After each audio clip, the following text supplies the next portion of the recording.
Assalamualaikum warahmatullahi wabarakatuh. Perkenalkan, nama saya Lailatul Fitri dari kelas 12 IPS 2.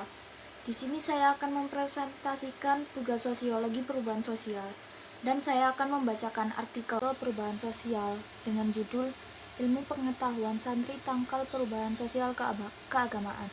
Dikutip dari kompas.com, Kementerian Agama meminta para santri program beasiswa santri berprestasi atau PBSB selalu responsif terhadap perubahan sosial keagamaan dengan mengedepankan ilmu pengetahuan yang dimiliki.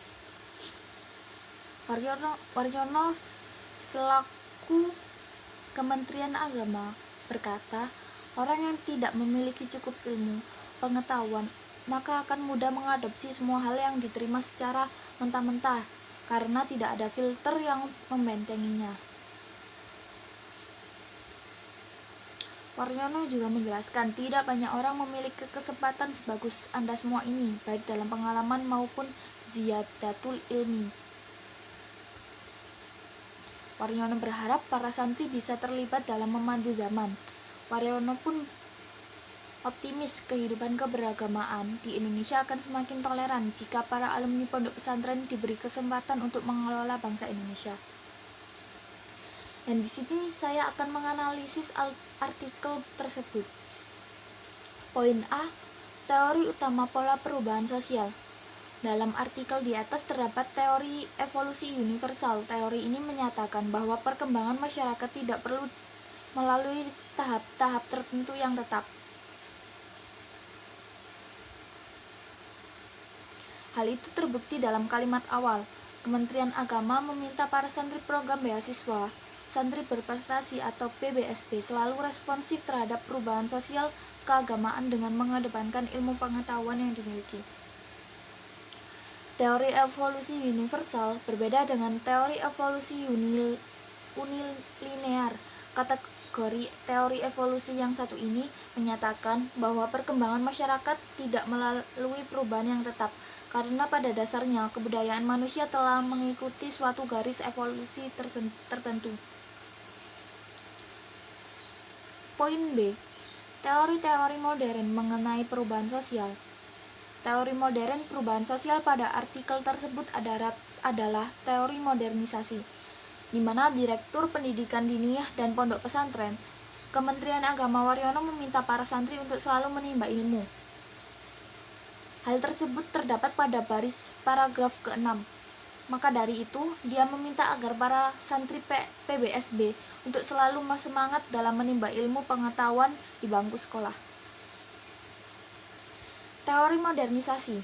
Teori modernisasi menjelaskan tentang proses transformasi dari masyarakat tradisional atau terbelakang ke masyarakat modern. Teori modernisasi fokus pada cara masyarakat pramodern menjadi modern melalui proses pertumbuhan ekonomi dan perubahan struktur sosial, politik, dan budaya. Poin C, bentuk-bentuk perubahan sosial.